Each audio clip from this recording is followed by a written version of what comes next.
Hebreos 10, del 1 al 18. Yo leo uno, usted lee el siguiente. Dice, porque la ley, teniendo la sombra de los bienes venideros, no la imagen misma de las cosas, nunca puede, por los mismos sacrificios que se ofrecen continuamente cada año, hacer perfectos a los que se acercan.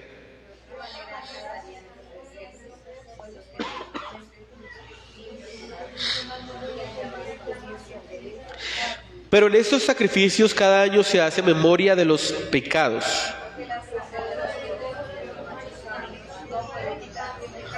Por lo cual, entrando en el mundo dice, sacrificio y ofrenda no quisiste, mas me preparaste cuerpo. Entonces dije, he aquí que vengo, oh Dios, para hacer tu voluntad, como en el rollo del libro está escrito de mí.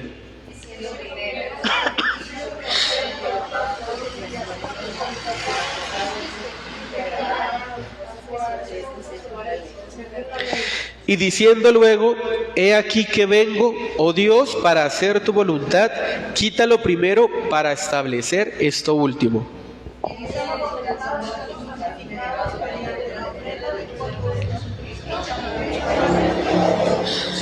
Y ciertamente todo sacerdote está día tras día ministrando y ofreciendo muchas veces los mismos sacrificios que nunca pueden quitar los pecados.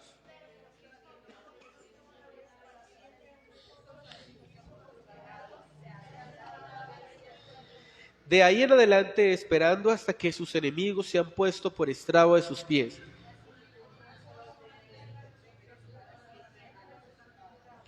Y nos atestigua lo mismo el Espíritu Santo, porque después de haber dicho,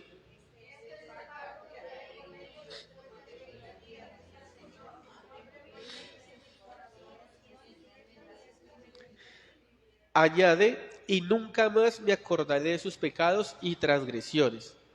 Pues donde hay remisión de estos, no hay más ofrenda por el pecado. Amén. Pueden tomar asiento, hermanos. Bueno, estamos celebrando el Domingo de Ramos, ¿no? No, Domingo de Resurrección. Eso fue hace 8 días. Estoy con Display. Estoy con Internet Explorer. Entonces, estamos en el Domingo de Resurrección. Y justamente este capítulo nos está hablando algo curioso. Hemos venido hablando de Jesús como el gran sumo sacerdote. Y normalmente la tradición se ha encargado de cada año, para estas fechas, se consagra la semana. Yo aquí he aprendido harto, sobre todo esta semana. Porque en Colombia solo sabía de que si uno se bañaba en Semana Santa, se volvía pescado. Esa era la única que yo me sabía.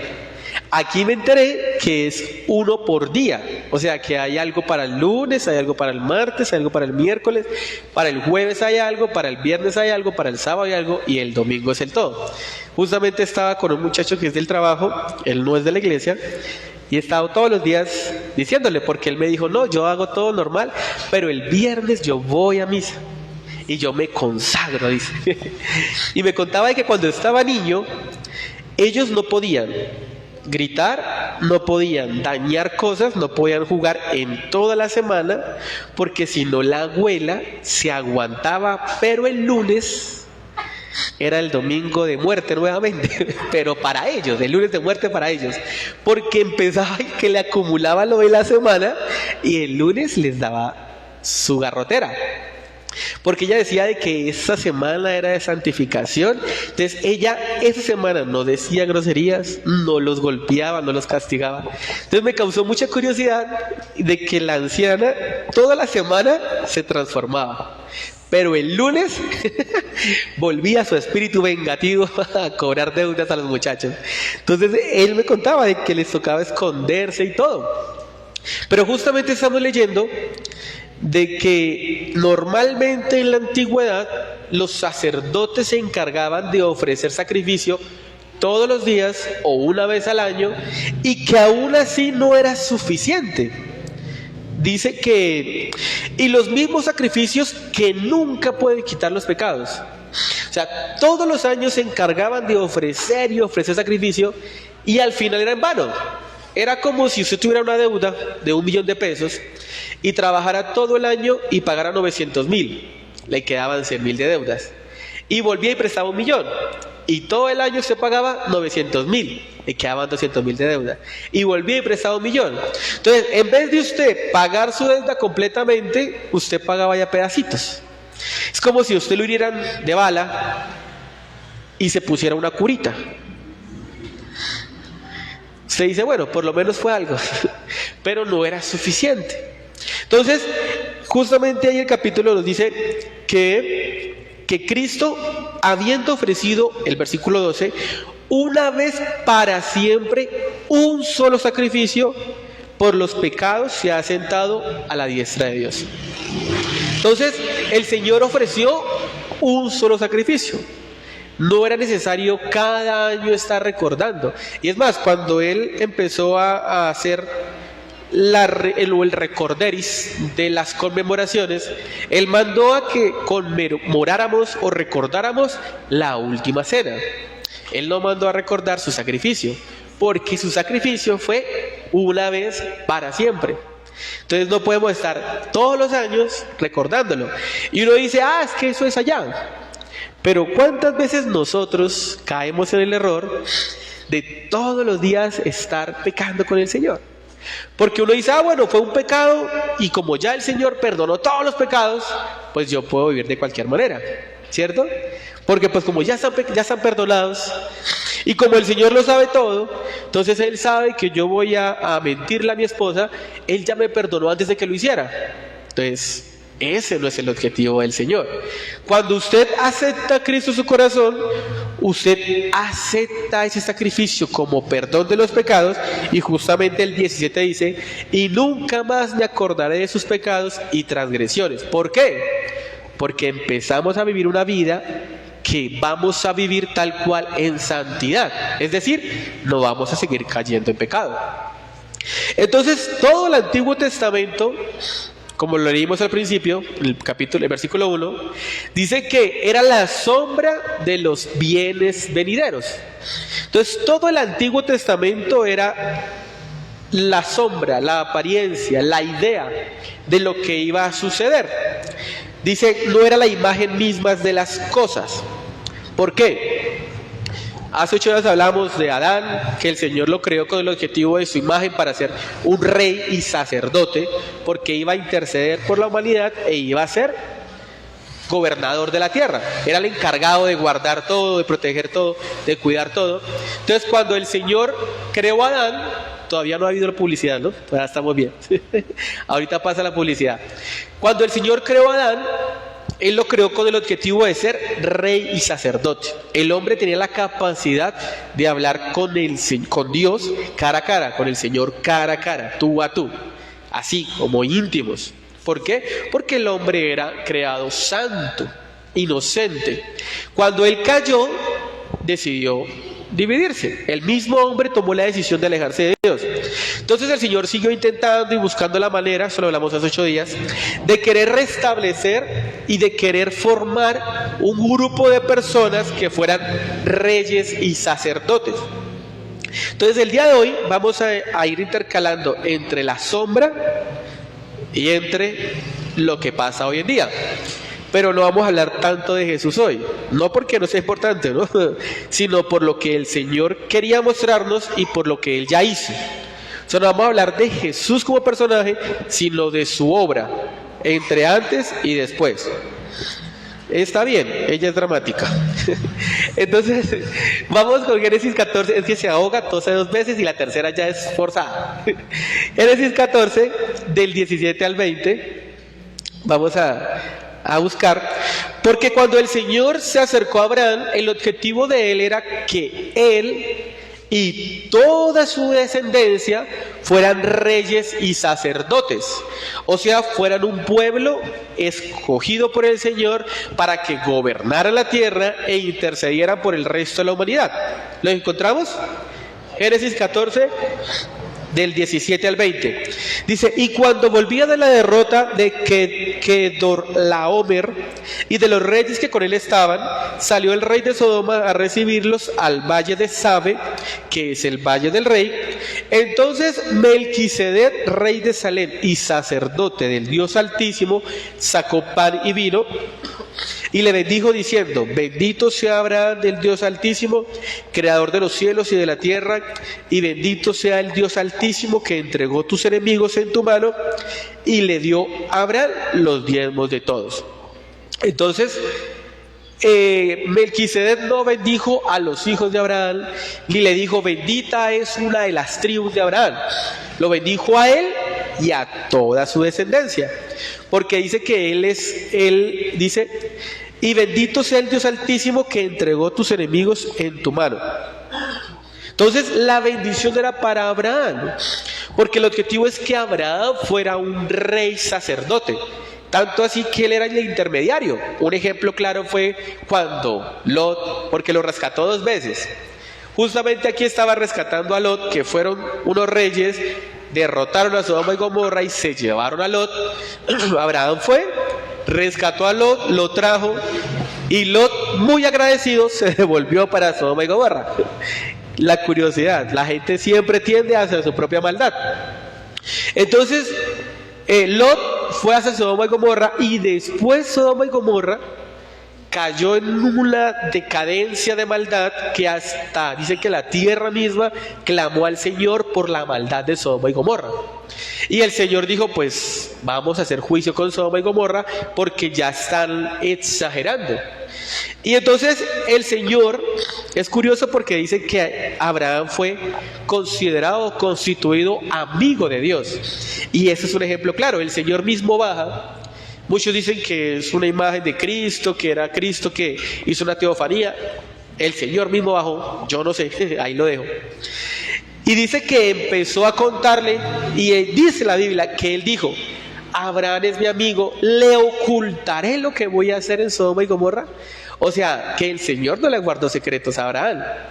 Lo considera tanto su amigo, tanto su rey sacerdote, su presentación, su, ¿cómo se llama? El que representa, su representante, obviamente, en la tierra, que ni siquiera le negó ni le ocultó su secreto. Y le contó: voy a destruir Sodoma y Gomorra. Y era tanta la confianza, tanta la forma en que intercedió Abraham por Sodoma y Gomorra, que le bajó de 50, de 5 en 5 hasta 5. Y dice que ni uno era justo. O sea, ni el mismo Lot era justo, ni podía ser salvo. Pero si nos damos cuenta del oficio de Abraham, que el Señor lo bendijo, le dio gente, le dio tierra, o sea, lo puso como gobernador de su pueblo, porque él era el encargado de administrar todo su ganado, todas sus cosas, su gente, y aún así intercedía por la humanidad. Hizo la labor de rey y sacerdote. Entonces uno dice: bueno, si Abraham pudo ejercer el liderazgo y ser rey y sacerdote, pues Isaac lo hizo, Jacob y Esaú lo hizo, y todas las 12 tribus lo hicieron. Pero nos damos cuenta cómo la misma humanidad va en decadencia. Isaac, cuando tuvo la oportunidad de representar al Señor, mintió. Fue a Egipto, y ¿qué fue lo que dijo? Si te preguntan, di que eres mi hermana, porque si no nos van a matar. Y ya había pasado eso con el papá. Entonces, en vez de ser un intercesor para que la gente pudiera conocer a Dios en Egipto a través de él, mintió. Y eso lo vemos, ¿no? Cuando uno se equivoca y disque cristiano, uno se pone bravo y disque cristiano. Y va uno, se descacha, se equivoca, le pasó algo, X o Y motiva, que le pegó al vecino. Bobaditas, gente delicada. Y disque cristiano. Entonces, nosotros, como somos la imagen de Dios, nos están viendo. ¿Por qué? Porque así como el Señor quería tener un pueblo de reyes y sacerdotes, ¿qué nos dice Primera de Pedro 2, 9 y 10? Mas vosotros sois linaje escogido, real sacerdocio, nación santa, pueblo adquirido por Dios, para que anunciéis las virtudes de aquel que os llamó de las tinieblas a su luz admirable. Vosotros que en otro tiempo no erais pueblo, pero que ahora sois pueblos de Dios, que en otro tiempo no habéis alcanzado misericordia, pero ahora habéis alcanzado misericordia. Entonces uno dice, o sea que en la antigüedad la sombra era que todos los descendientes de Abraham fueran reyes y sacerdotes. Pero ¿qué pasó? Se fue decayendo, al punto de que en Éxodo, justamente Éxodo 32, dice que viendo Moisés que el pueblo estaba desenfrenado, porque Aarón lo había permitido para vergüenza entre sus enemigos, Israel estaba en el desierto y uno se imagina que de pronto estaban en el desierto y no había nadie alrededor, todo pelado, puro arena, ni una mata. Pero muchas veces nos cuentan de que había gente en las alturas de las montañas con la intención de maldecirlos. Balac es un ejemplo. Se subía a la montaña y veía al pueblo, y el pueblo ni sabía que lo estaban viendo. Muchos pueblos estaban alrededor esperando la forma de poder derrotarlos. ¿Por qué? Por eso dice, para vergüenza entre sus enemigos. Ellos, en vez de entregarse al Señor y depender de Dios, decidieron hacer un becerro de oro. Y ahí en el 32 nos damos cuenta de eso. Y todos cayeron.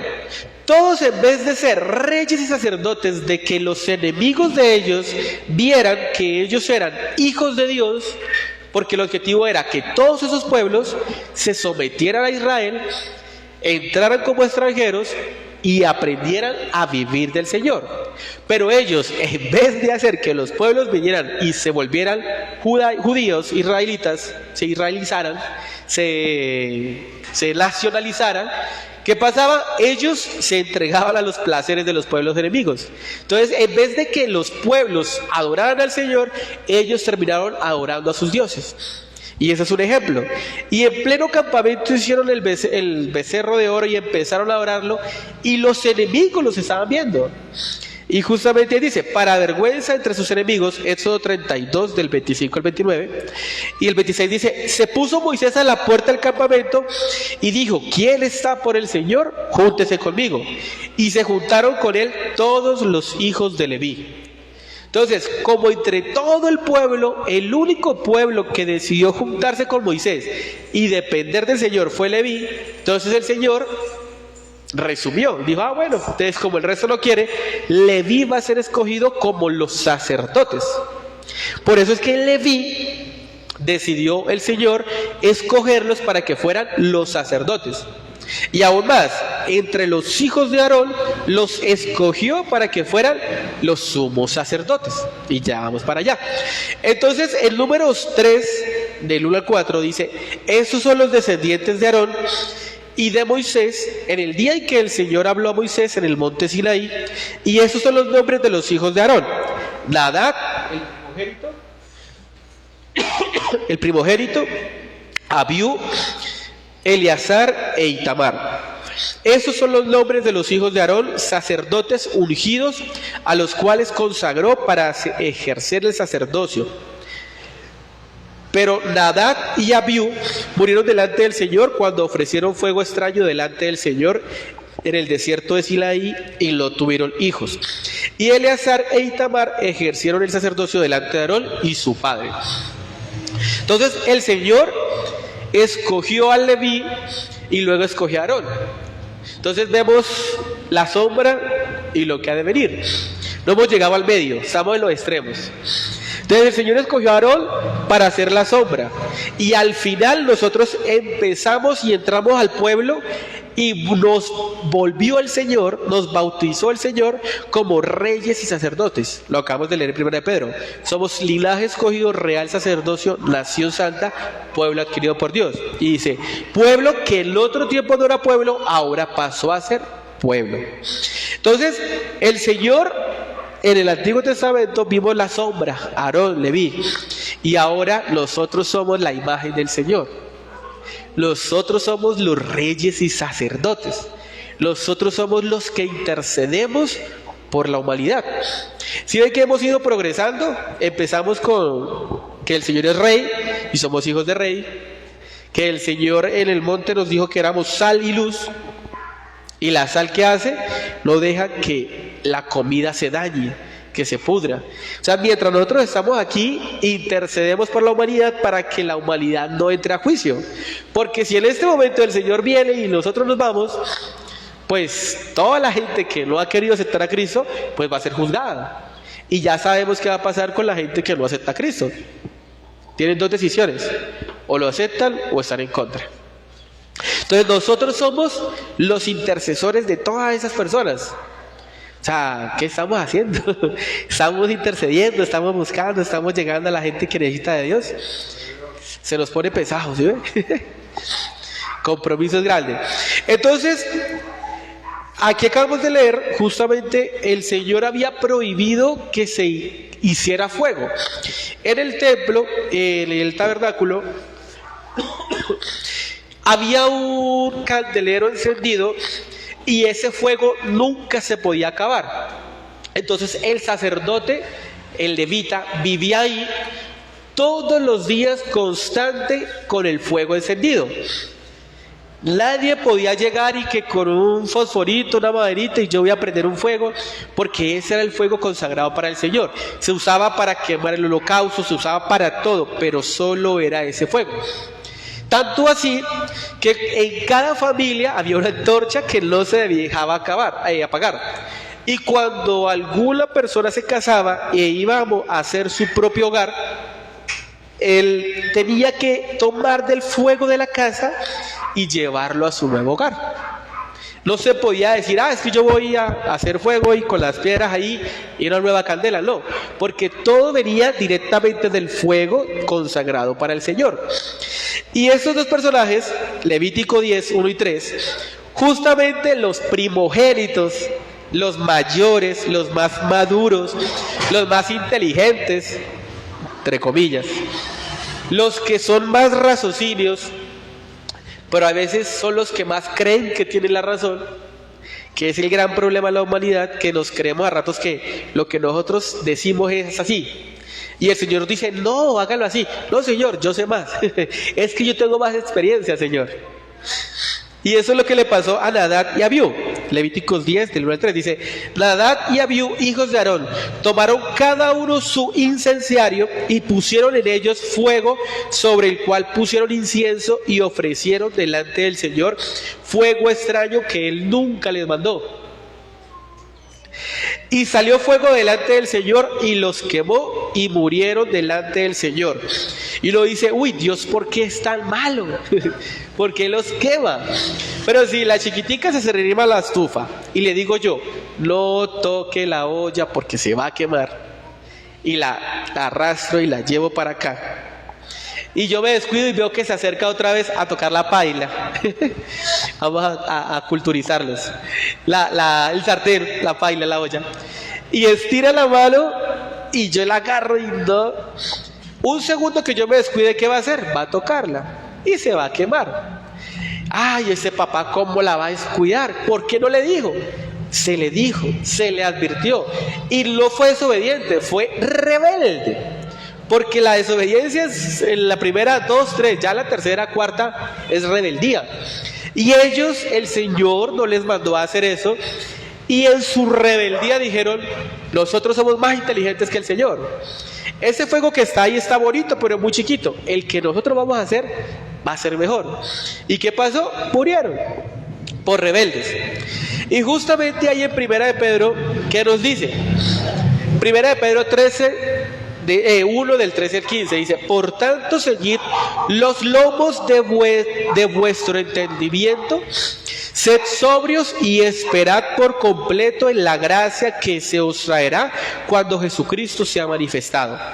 Como hijos obedientes, no os conforméis a los deseos que antes tenéis estando en vuestra ignorancia, sino como aquel que os llamó es santo, sed también vosotros santos en toda vuestra manera de vivir.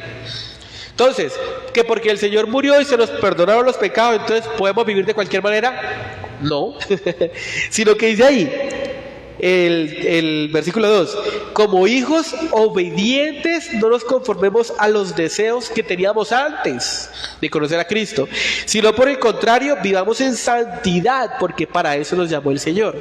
Y eso es santidad, ser escogidos, ser separados, estar apartados. Entonces el Señor nos llamó un real sacerdocio, una nación santa, un pueblo adquirido, o sea, un pueblo apartado. Entonces el Señor ha ido trabajando en lo que era y luego se hizo la imagen, lo que somos. Entonces el templo tenía 3 divisiones. Estaba el atrio exterior, el atrio interior o el santuario, pero el santuario está dividido entre donde se hacían los sacerdotes y el lugar santísimo. Entonces en la antigüedad, cuando alguien quería nacionalizarse israelita y decía, yo quiero conocer a Dios, quiero conocer los sacrificios, quiero conocer su vida, ¿qué pasaba? Todos los gentiles y las mujeres y los hombres que no eran puros del todo, sino gentiles cruzados, se podían acercar solo hacia la parte exterior. No podían acercarse más. Entonces, por ejemplo, por eso vimos en las sinagogas, cuando ahí vemos unos ejemplos, que la gente criticaba porque el Señor como maestro se sentaba a comer con mujeres, ni siquiera con prostitutas o publicanos o cobradores. Para ellos era indignante que se sentara con gentiles y con mujeres, porque ellos tenían que estar afuera y lo que alcanzaran a escuchar. Y luego estaba en la parte interior, que solo entraban los hombres judíos.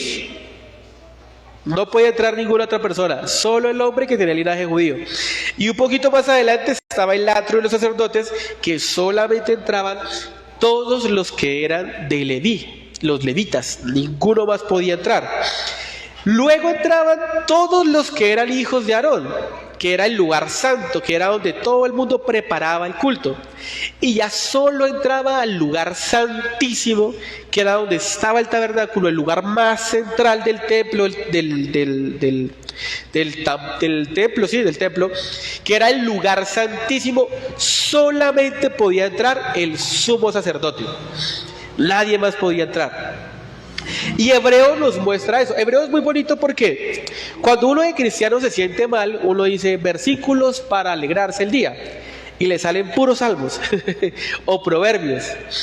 Pero Hebreos es un libro que nos dice que el Señor Jesús es más que Moisés, es más que los profetas, es más que los sacerdotes, es más que el sumo sacerdote, es más que todo.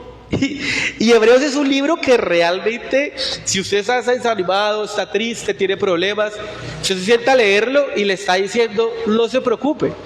Si usted pecó, tenemos un gran sumo sacerdote que lo entiende porque él fue tentado en todo. Hay gente que se pone a hablar de más y uno escucha de pronto en internet que el Señor no puede hablarnos de ser esposo porque él nunca se casó. Cuando él vino a preparar a la esposa, nosotros somos la esposa. O sea, no hay mejor ejemplo de un buen esposo que el Señor Jesús.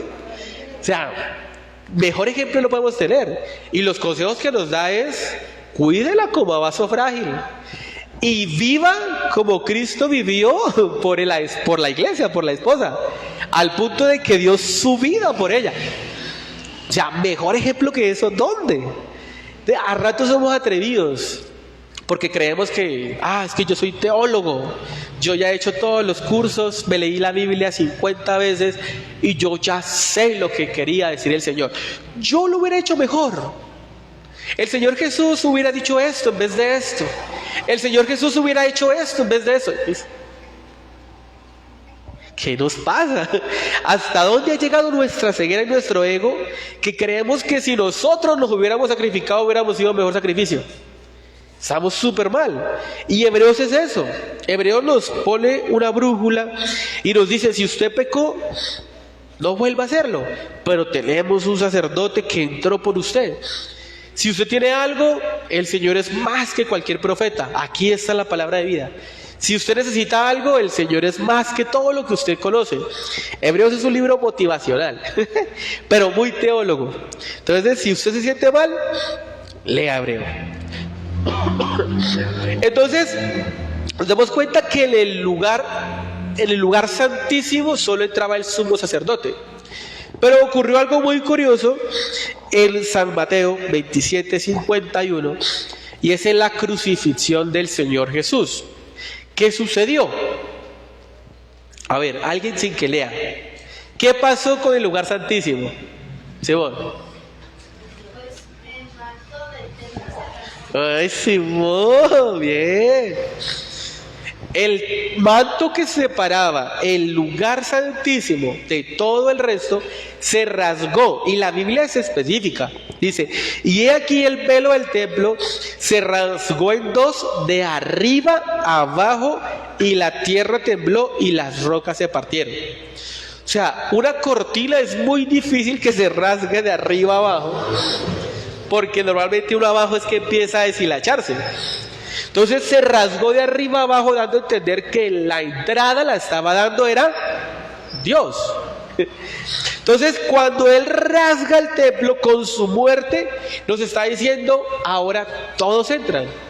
Y Pablo nos dice en el Nuevo Testamento, no recuerdo ahorita el versículo exacto, pero nos dice, ya no hay más judío, ya no hay más gentil, ya no hay más griego, ya no hay más hombre, ya no hay mujer, ya no hay esclavo, ya no hay libre. Ahora todos somos iguales delante del Señor, somos hijos de Dios.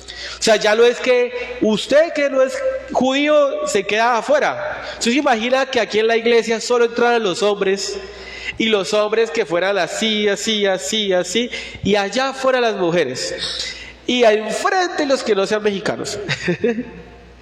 O sea, para empezar, a mí me tocaría desde allá estar gritando. Partamos de ahí, porque esa era la cultura. Pero el Señor dijo, no, ahora la imagen, ¿cuál es? Todos son bienvenidos, y no a entrar al lugar o al atrio, no, a entrar al lugar santísimo donde vivía, moraba, existía, estaba la presencia del Señor, a lo profundo. Entonces, si usted siente que no tiene la presencia del Señor, ¿qué tiene que hacer? Entrar. No tienen que leer, no tienen que hacer seguir unos pasos, porque claro, en la predicación uno dice los 3 pasos para buscar al Señor, los 4 pasos para recibir el Espíritu Santo, los 3 pasos, y es muy bonito, pero para entrar a la presencia de Dios solo se necesita la acción, porque a ratos el Señor nos quiere rescatar. A ratos el Señor, bueno, siempre nos está llamando al arrepentimiento, nos está llamando a acercarnos. A ratos nosotros somos los que no queremos hacer, porque no queremos soltar lo que nos gusta, porque no queremos soltar a lo que nos hemos amarrado, porque estamos enamorados de cosas que no son nuestra salvación. Y si sabemos que nos acercamos a Cristo, vamos a tener que soltar esto, y soltar las cosas duele. Pero el Señor es amplio en misericordia y en amor, y lo que sea que usted suelte por el Señor lo va a recompensar. Y lo hablo de cosas materiales, ¿no? No es que usted suelte su casa y su carro para que el Señor le dé el doble. Estoy hablando de cosas donde está su corazón, de cosas que usted está amarrando para sí mismo. Entonces, ahí vamos viendo la sombra y la imagen.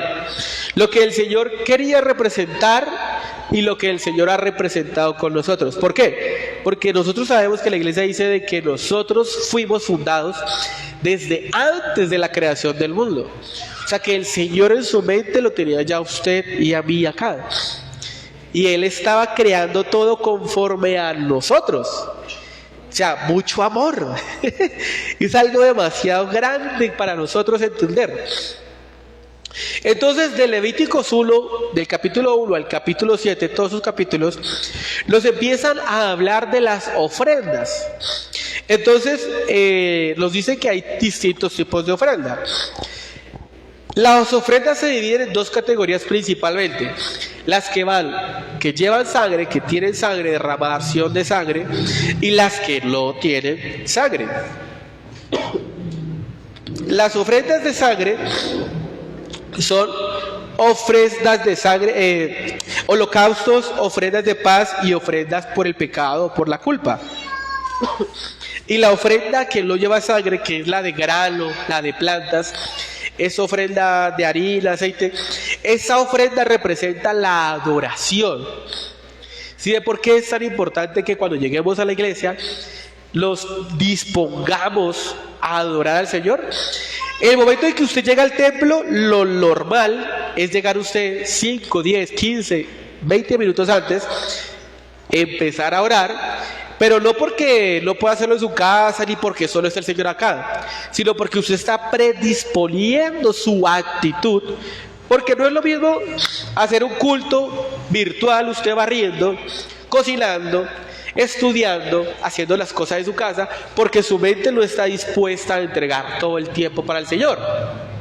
Pero cuando usted viene a la iglesia, usted todo el día, con intención o sin intención, usted se está preparando. Voy a ir a culto a las 6, voy a ir a culto a las 6, tengo que escoger lo que me voy a poner, tengo que escoger lo que voy a hacer, adelanto esto para llegar a tiempo. Entonces todo su día se está preparando para estar en culto. Entonces lo que uno tiene que hacer es llegar y empezar a disponerse y predisponerse. O sea, es decir, uno todo el día está hoy, como la anciana, hoy no voy a pelear porque voy para culto. Después de culto les doy juguete, pero antes no, voy para culto. Y eso es bueno. Si usted de pronto en el día peleó, no es que diga, no, ya no voy a culto porque ya la embarré y ya no puedo ver. No, venga acá y restaure su vida. Pero lo mejor es cuando usted predispone todo su tiempo. Y usted llega antes, se arrodilla a orar, le dice al Señor, aquí estamos, me presento. Este momento va a ser totalmente dedicado para ti.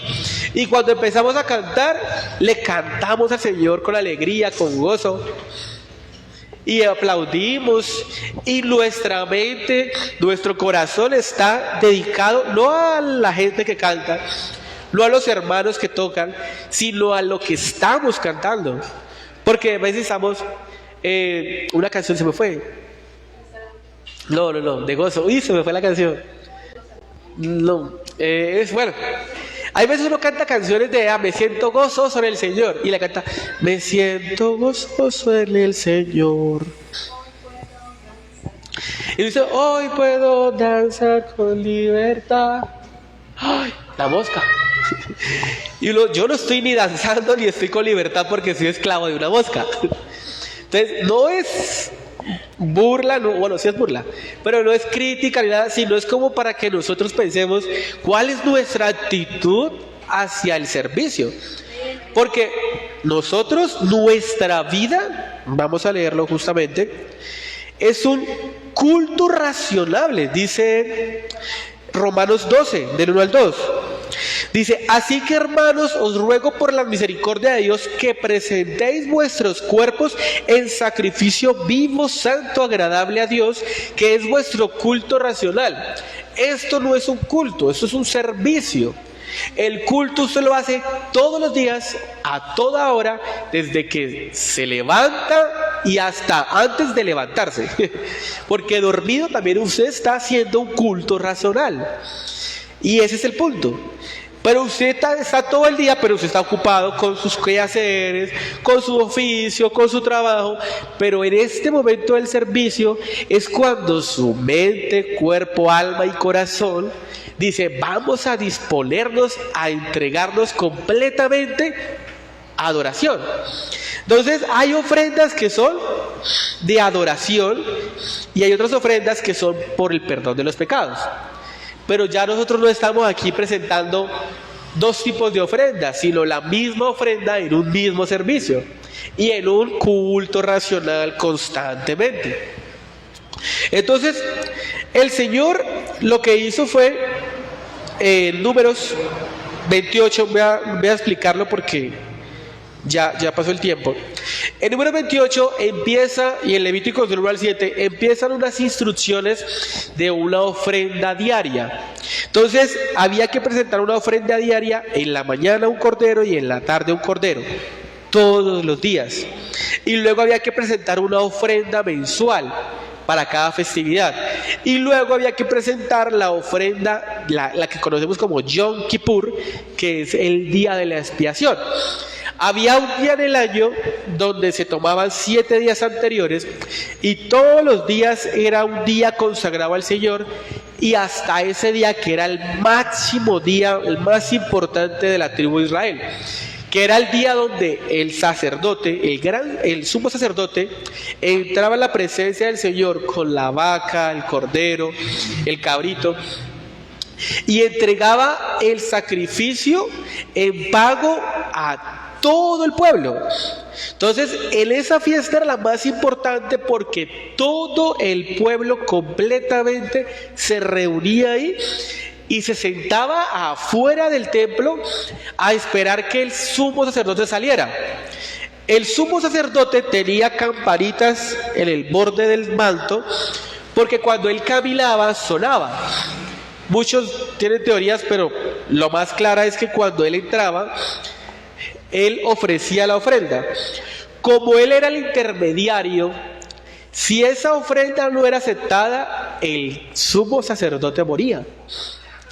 Y usted estaba afuera, usted no podía entrar, usted solo escuchaba él y silencio.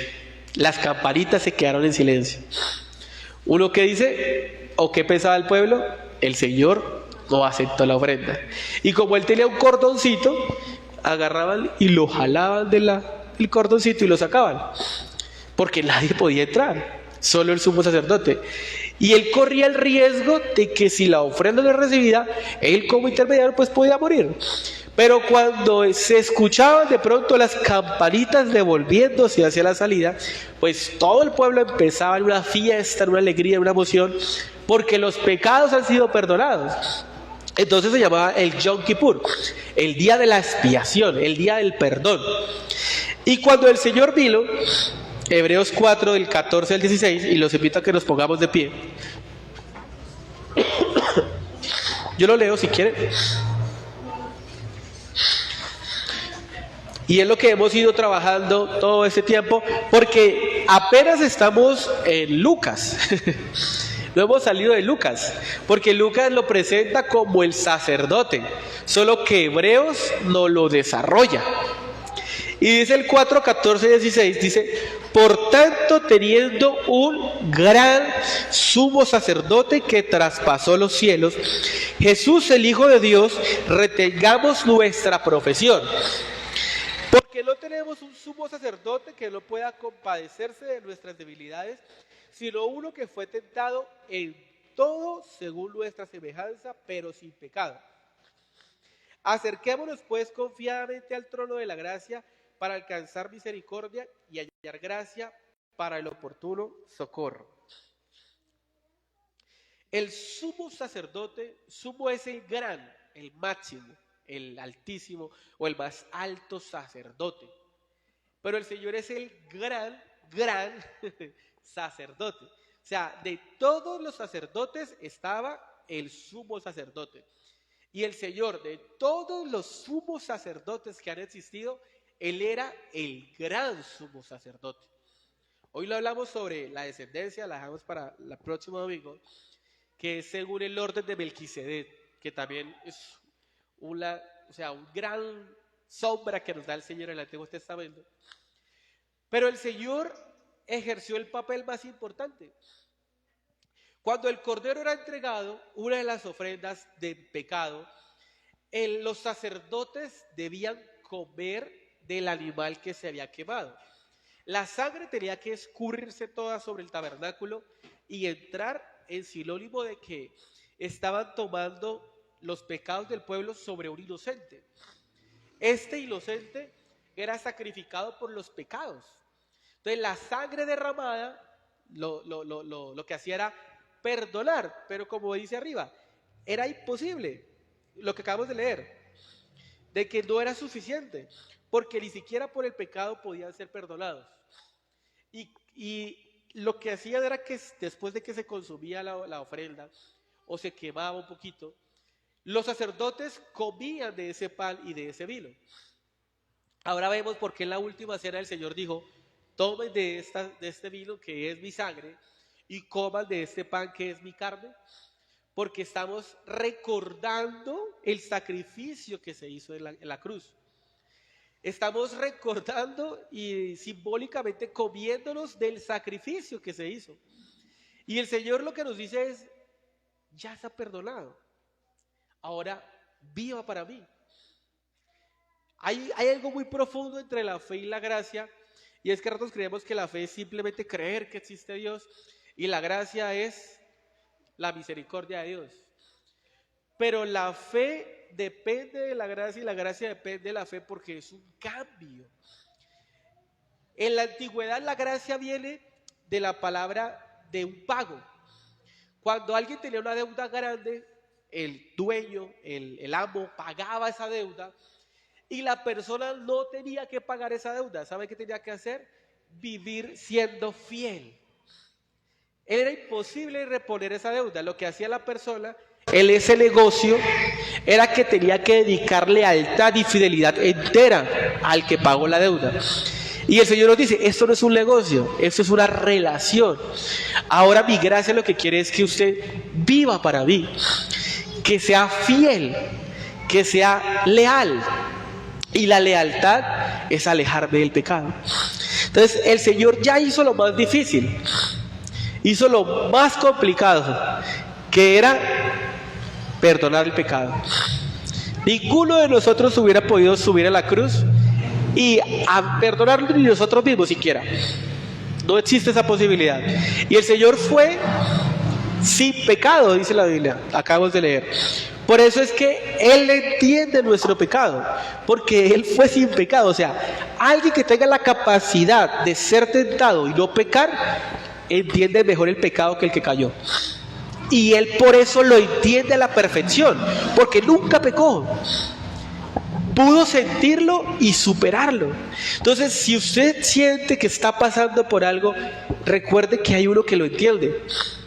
No hay nadie más que lo... O sea, si usted dice, es que nadie me entiende, sí, el Señor Jesús lo entiende. Y si hay algo en su vida que usted le diga, Señor, es que estoy pasando por esto, el Señor lo entiende. Y acerquémonos y entremos confiadamente a Él. Y digámosle eso al Señor, Señor Jesús,